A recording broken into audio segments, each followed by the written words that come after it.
नमस्ते, जय श्री राम। ये भारत जोड़ो यात्रा है या भारत तोड़ो यात्रा है। मैं भारत तोड़ो यात्रा इसलिए कह रहा हूं कि संभवतः आपने देखा होगा कांग्रेस का ऐसा कोई कार्य नहीं है जिससे आपको लगे कि ये भारत जोड़ो यात्रा हो सकती है। ये यात्रा आरंभ से ही विवादित और भारत तोड़ो यात्रा आपको दिख जाएगा। आप पूरा वीडियो देखेंगे तो आपको बहुत कुछ जानकारी मिल जाएगी कि ये भारत तोड़ो यात्रा क्यों है, कांग्रेस ने भारत को कब कब तोड़ा है और क्यों तोड़ा है, कांग्रेस का सबसे स्ट्रांग पॉइंट्स कौन है और सबसे वीक पॉइंट्स कौन है। शुरू करते हैं अपने विषय को। कांग्रेस ने एक यात्रा शुरू की है जिसका नाम दिया है भारत जोड़ो यात्रा, और ये भारत जोड़ो यात्रा तमिलनाडु के कन्याकुमारी से शुरू हुई है। इस यात्रा को शुरू करने वाले दत्तात्रेय गोत्र के ब्राह्मण श्री राहुल गांधी जी हैं, और समय समय पर वो कभी शिव भक्त बन जाते हैं, कभी अल्लाह को मानने वाले बन जाते हैं, और इस यात्रा में वो जीसस को मानने वाले बन जाते हैं। दत्तात्रेय ब्राह्मण अपने ये शुरुआत कर सकते थे मंदिरों से,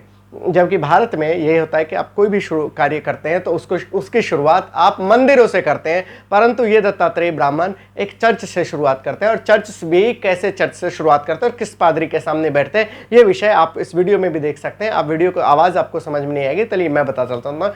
ये वो पादरी है जो पादरी भारत माता को मां नहीं मानता और कहता है मैं इस धरती पर पैर नहीं रखना चाहता हूं, इस धरती पे पैर रखूंगा तो वो मुझे इन्फेक्शन फैल जाएगा, इसलिए मैं जूते पहन के रखता हूं। मैं दो छोटे से प्रश्न इस पादरी जी से पूछ लेता हूं। कांग्रेसी आप लोग भी जवाब दे सकते हैं और राष्ट्रभक्त आप लोग भी जवाब दे सकते हैं।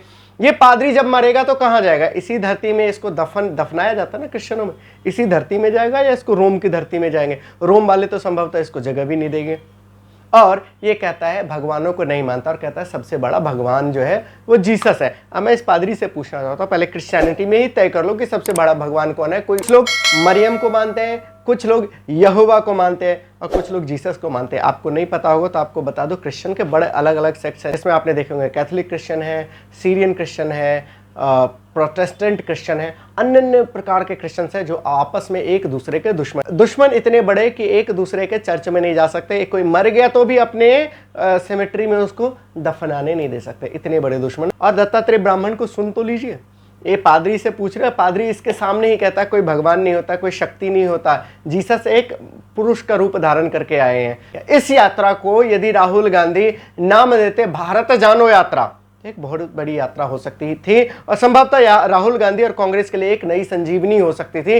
राहुल गांधी को भी बहुत कुछ जानने को मिल सकता था इस देश में, और इसकी माता जी को भी बहुत कुछ जानने को मिल सकता था। आपने देखे होंगे बाहर से आई हुई कैटरीना कैफ और वो जैकलीन फर्नांडिस भी बहुत अच्छी हिंदी बोल लेती है, परंतु ये महिला, इसकी माँ जो है जिसको आप सोनिया गांधी एंटोनियो माइनो कहते हैं, वो अभी तक शुद्ध हिंदी नहीं बोल पाती। छत्तीसगढ़ अभी भी इनके लिए लगा है। महिला पुरुषों में तो बहुत बड़ा इनका आपने देखा ही होगा क्या क्या करती है। तो इनकी माँ को संभवतः भारत दिख जाता भारत में, और ये 42,000 के टी शर्ट पहन के आपने देखा होगा। ये राहुल गांधी जी इस यात्रा की शुरुआत करते हैं और 5 स्टार जो इनका जिसमें ये जाएंगे पूरी यात्रा करेंगे वो 5 स्टार होटल से कम नहीं है, उसमें बैठ के ये यात्रा करेंगे। और यात्रा केवल 12 राज्यों की करेंगे, सभी राज्यों को नहीं करेंगे, ये भारत जानेंगे नहीं। अब मैं आता हूँ कि भारत जानो और भारत तोड़ो यात्रा में क्यों। तो 42,000 का टी शर्ट पहन के जब राहुल गांधी जाते हैं तो राहुल गांधी जी को संभवतः यदि भारत जानो यात्रा करते ना तो ये भी देखते कि 70 साल राज करने के बाद भी इनके देश में लोग अभी भी 42,000 की टी शर्ट पहनते। 4200 रुपये लोगों के महीने का आय नहीं। ये संभवतः राहुल गांधी जी को जानने को मिल जाता। आलू से सोना निकालने वाले राहुल गांधी जी को ये पता चल जाता, दाल और चावल में अंतर पता चल जाता। आपने सभी जगह सुना होगा, लोग यहाँ तक कहते हैं कि राहुल गांधी यदि दाल और चावल का अंतर बता दे देख के तो हम उसे प्रधानमंत्री बना देंगे। राहुल गांधी जी फल देख के उसका नाम बता दे तो हम उसका देश का प्रधानमंत्री बना देंगे। और संभवतः आपने अपने नरेंद्र मोदी जी का सुना ही होगा ना, उन्होंने क्या कहा था, 10 बार यदि विश्वेश्वरैया बोल दे तो हम मान जाएंगे राहुल गांधी बहुत अच्छे वक्ता है। तो संभवतः राहुल गांधी को यदि बहुत कुछ जानने को मिल जाता है। ये तमिलनाडु से, वहीं पास में केरला है जहाँ से ये सांसद भी है, केरला चले जाते, आंध्र प्रदेश, पूरे साउथ घूम के आ जाते, पूरे दक्षिण भारत के अतिरिक्त ये पूर्वोत्तर चले जाते, ये पश्चिम चले जाते, और उत्तर भारत तो है ही अपना। तो जानने को बहुत कुछ मिल जाता। संभवतः इनको जानना नहीं है, देश को जानना नहीं चाहते, ये तो जानना चाहते किसी और को। ना राहुल गांधी जी को देश से प्यार है, ना राहुल गांधी जी को देश की जनता से प्यार है। ये देश से उतनी ही नफरत करते हैं जितनी ये जनता से भी नफरत करते हैं। इनकी नफरत कहीं छुपी नहीं है। इनके पिताजी का आपने बयान सुना होगा, जब बड़े पेड़ गिरते हैं तो धमाके तो होते ही हैं। ऐसे ही उनके पिताजी ने बोला था, आसपास तो लोग धमकते ही हैं। तो इनके पिताजी को, इनके माताजी को और जो भी है इनके परिवार में, कभी इनको देश से मतलब नहीं रहा, देश की जनता से मतलब नहीं रहा, इनको तो अपने सत्ता से मतलब रहा है। और आप भूलेंगे नहीं, इनकी माताजी ने कहा था सत्ता जहर होता है, और उस जहर को पीने के लिए ये शिव बनने के लिए तैयार है। शिव जी ने जहर पिया था ना, तो राहुल गांधी भी तो अपने आप को शिव भक्त बताते हैं, वही शिव का जहर पीने को ये तैयार है। और दूसरी बात, जब हम बात करते हैं देश को जानने की, तो राहुल गांधी संभवतः देश तो छोड़ो अपने नेताओं तक को नहीं जानते, इसलिए राहुल गांधी की पार्टी छोड़ के सभी नेता जाते हैं और उनके नेता ये आरोप तक लगा देते हैं कि राहुल गांधी किसी से बात ही नहीं करना चाहता, किसी को कुछ मानता ही नहीं अपने सामने।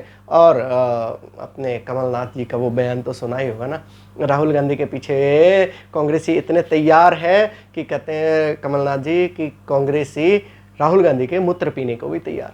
तो भैया ये सत्ता का नशा ही है, जिस सत्ता को नशे में राहुल गांधी ना देश को जानना चाहता है, ना देश की जनता को जानना चाहता है, ना जो सत्ता में अभी लोग हैं उनको तो वो कुछ समझते ही नहीं। राहुल गांधी तो ये समझते हैं हमारे पार्टी ने 70 सालों से राज किया और आज भी हमारी राज है, और इसलिए वो प्रधानमंत्री तक को भी गाली देते हैं। उसकी माँ वो सोनिया गांधी जी, अपने परम पूजनीय, वो कांग्रेसियों की माता है ना, अपने सलमान खुर्शीद जी है ना, जिन्होंने कहा था कांग्रेस पूरे देश की माँ है सोनिया गांधी। तो इनके लिए भारत माता तो कुछ है ही नहीं। तो भारत को जानने के लिए भारत जोड़ो किस लिए? ये तो सोनिया जोड़ो, सोनिया माता यात्रा निकालते तो बढ़िया था। और कांग्रेसियों को डीएनए में भारत जोड़ो कभी रहा नहीं है।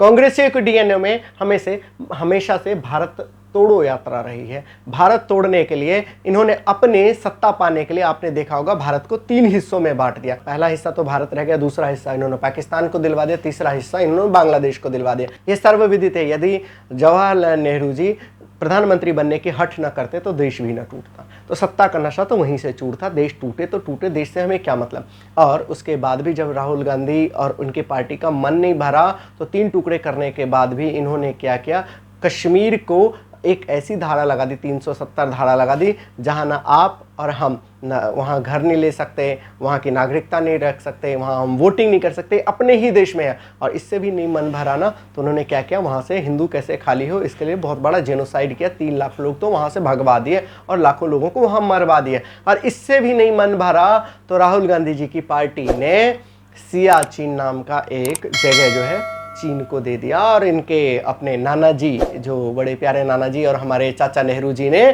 क्या किया, कहा कि ये तो बंजर भूमि थी और वो बंजर भूमि चली गई तो इसमें इतना दोष नहीं करना चाहिए। तो मैं राहुल गांधी और उनके परिवार से लोग पूछना भी चाहते हैं। एक सांसद ने भी पूछा था, मेरा ये सर जो है ना टकला है, ये भी तो बंजर है, ये भी तो किसी को दे दे। तो राहुल गांधी जी के डीएनए में या इनकी पार्टी के डीएनए में कभी देश जोड़ो रहा ही नहीं, भारत जोड़ो रहा ही नहीं, इनके लिए तो देश तोड़ो रहा। और जिस यात्रा से उन्होंने शुरू किया पूरे सब ने देख लिया और सब कोई जान भी गए कि ये भारत जोड़ो यात्रा है नहीं, ये भारत तोड़ो यात्रा है। जिस पादरी के साथ बैठ के ये वार्तालाप कर रहे हैं वहीं से सब कुछ सबको मिल गया, सबको क्लू मिल गया, ये भारत तोड़ो यात्रा है। क्योंकि वो भारत को भारत मानता ही नहीं। वो पादरी तो कहता है जिस दिन मेरे यहाँ लोग मिल गए, खुले में कहता है जिस दिन लोग मिल गए वो अलग राज्य बना देगा, अलग राज्य से अलग देश बना देगा। ये नागालैंड ही है ना, जिसको एक अलग देश का दर्जा दे दिया गया, ये कांग्रेस के शासन में हुआ। नागालैंड को अलग दर्जा देने का ये कांग्रेस का थी। आज वो नागालैंड में जाने के लिए आपको, कोहिमा से आगे जाने के लिए आपको पासपोर्ट की आवश्यकता होती है। अपने ही देश की कहानी है, कहीं और की नहीं बताता। कांग्रेस राज्य की, कांग्रेस की ही देन है। और ये वही नहीं, नॉर्थ ईस्ट में इन्होंने क्रिश्चियनों की संख्या धीरे धीरे बढ़ाई और जिन राज्यों में क्रिश्चियनों की संख्या जहां बढ़ गई वो अलग राज्य की मांग करते हैं। कांग्रेस राज्य में क्रिश्चियन तो छोड़िए, अब थोड़ा सा अलग हटके चलते हैं, आप मुसलमानों पर ले ले। मुसलमानों की संख्या जहां जहां बढ़ी है कांग्रेस ने हवा दी है और वो लोग एक अलग देश की मांग करते हैं। पाकिस्तान मांगने के बाद वो लोग केरल में भी अलग देश की मांग करते हैं कई जगह। तो वो लोग कहते हैं यहाँ भारतीय अलाउड नहीं है। रिसेंट की एक घटना है केरल की, जिसमें आपने सुना होगा, केरल के मुसलमानों ने कहा यहाँ हिंदू या ब्राह्मण नाम का कोई भी आईएएस आईपीएस नहीं आ सकता, क्योंकि ये वो एरिया मुस्लिम बहुल है और वहां कोई हिंदू नाम का व्यक्ति आईएएस आईपीएस डीएम या एसडीएम नहीं आ सकता है, क्योंकि ये मुस्लिम बहुल इलाके, मुस्लिम बहुल क्षेत्र में हिंदुओं का जाना वर्जित है। और ये राहुल गांधी के ही क्षेत्र में हो रहा है। राहुल गांधी बिल्कुल इस पर चुप रहते हैं। राहुल गांधी के इतना ही नहीं, राहुल गांधी के पार्टी के लोग समय समय पर पाकिस्तान जिंदाबाद के नारे लगाते होंगे।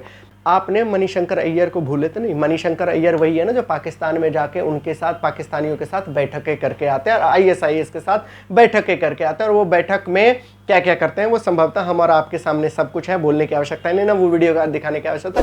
छोटी सी बात आपको बता देता हूँ, वो कहते हैं कि आप लोग हमारी मदद करें बीजेपी को हराने के लिए। किसको रहे? पाकिस्तानियों को कह रहे हैं। और संभवतः ये पाकिस्तानी को नहीं, राहुल गांधी के विषय में आपने कई बार सुना होगा, चाइना के गुप्त एजेंटों से भी मिले हैं, ये सर्वविदित है और सबके सामने ही है। आप लोगों को नहीं पता, आप लोग गूगल भी कर सकते हैं। और आपको बता दूं, राहुल गांधी जी भारत को राष्ट्र मानते ही नहीं। उनका रिसेंट बयान है, उन्होंने खुद ही कहा था मैं भारत को राष्ट्र नहीं मानता। तो भारत जोड़ो कैसा भैया? भारत को क्या मानते हैं आप?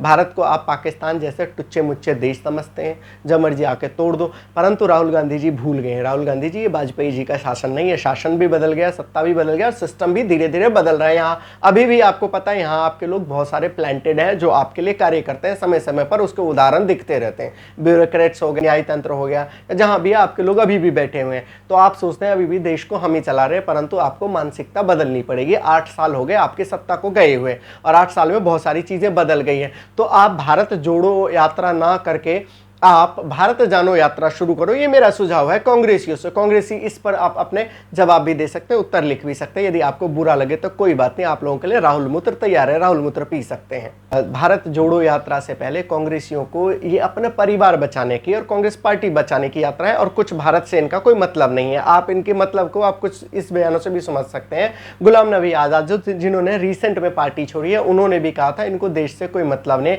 इनको जनता से कोई मतलब नहीं, इनको अपने आप से मतलब है। ये तो बात रही है, मैंने गुलाम नबी आज़ाद की बताई। इनसे पहले भी जो बहुत सारे लोग इनकी पार्टियां छोड़ के रिसेंट में भाग रहे हैं, और पहले भी भागे और कुछ लोगों को भगा भी दिया। जिन्होंने देश और धर्म की बात की उनको कांग्रेसियों ने भगा भी दिया, और जिन लोगों ने कांग्रेस की सच्चाई को समझ गए उन लोगों ने उस समय पर कांग्रेस छोड़ भी दिया। जिसमें से मैं शुरू से यदि बात करूं तो डॉक्टर हेडगेवार जी ने कांग्रेस छोड़े थे, गोपाल कृष्ण गोखले ने कांग्रेस छोड़े थे, श्यामा प्रसाद मुखर्जी ने कांग्रेस छोड़े थे, और तो और जिन लोगों ने देश के लिए कार्य करने की सोची और जिन्होंने देश के लिए कार्य किया, उनका कांग्रेसियों ने क्या हाल किया ये हम और आप जानते हैं। डॉक्टर राजेंद्र प्रसाद जी को मरने के लिए छोड़ दिया, सरदार पटेल को कुछ समझा ही नहीं उन्होंने, और जो देश के बहुत बड़े प्रधानमंत्री जिनका हम सब बड़े सम्मान से और आदर के साथ नाम लेते हैं, लाल बहादुर शास्त्री जी का, उनके साथ कांग्रेसियों ने क्या किया ये हम और आपके सामने सर्वविदित है। लाल बहादुर शास्त्री जी के बाद यदि कोई बड़ा नाम था तो PV नरसिम्हा राव जी थे, और सोनिया गांधी जी के सत्ता में आने से पहले वो PM रहे थे, और उनका भी क्या हाल हुआ हम सबके सामने है। तो कांग्रेस के लिए मैंने पहले भी कहा है, कांग्रेस के लिए ना देश कुछ रहा है ना देश की जनता कुछ रही है, उसके लिए तो सत्ता रही है, और सत्ता में भी केवल परिवार रहा है। परिवार के अतिरिक्त तो किसी और व्यक्ति को कांग्रेसियों ने कभी स्वीकार नहीं किया। PV नरसिम्हा राव, लाल बहादुर शास्त्री इसके बड़े उदाहरण है। इनके परिवार जब सुरक्षित है तभी देश है। अभी भी आपने देखा होगा इन्हीं माँ बेटे में लड़ाई करवाते रहते हैं कि माँ बनेगी अध्यक्ष या बेटा बनेगा अध्यक्ष। इसके चुनाव भी होते हैं, चुनाव में हर बार चुनाव होने के बाद भी एक ही निकल के आता है, माँ या बेटा। रेसिंग किस में होती है? माँ या बेटा में। जैसे कि हम और आप दौड़ेंगे तो केवल मैं ही दौड़ूंगा तो मैं ही फर्स्ट आऊंगा, मेरे साथ कोई और दूसरा तीसरा रहेगा तो मैं रेस से बाहर हो जाऊंगा। ये बात अच्छे से जानते हैं कांग्रेसी, इसीलिए हर बार यही माँ और बेटा चुन के आते हैं, परिवार के अतिरिक्त तो कुछ नहीं है। इस बात का हम लोगों को और आप लोगों को ध्यान रखना है कि ये भारत जोड़ो यात्रा है या भारत तोड़ो यात्रा है। भारत जोड़ो और भारत तोड़ो के बीच में एक और यात्रा हो सकती थी जो भारत जानो यात्रा हो सकती थी। ये मेरे ओर से दिया गया सुझाव है, और आप लोगों को भी ये वीडियो पसंद आया है तो इस वीडियो को लाइक शेयर अवश्य करें ताकि ये विषय लोगों तक जाए। और दूसरा काम करना आप लोग भूलना नहीं, वो है सब्सक्राइब करना नहीं भूलना। नमस्ते, जय श्री राम।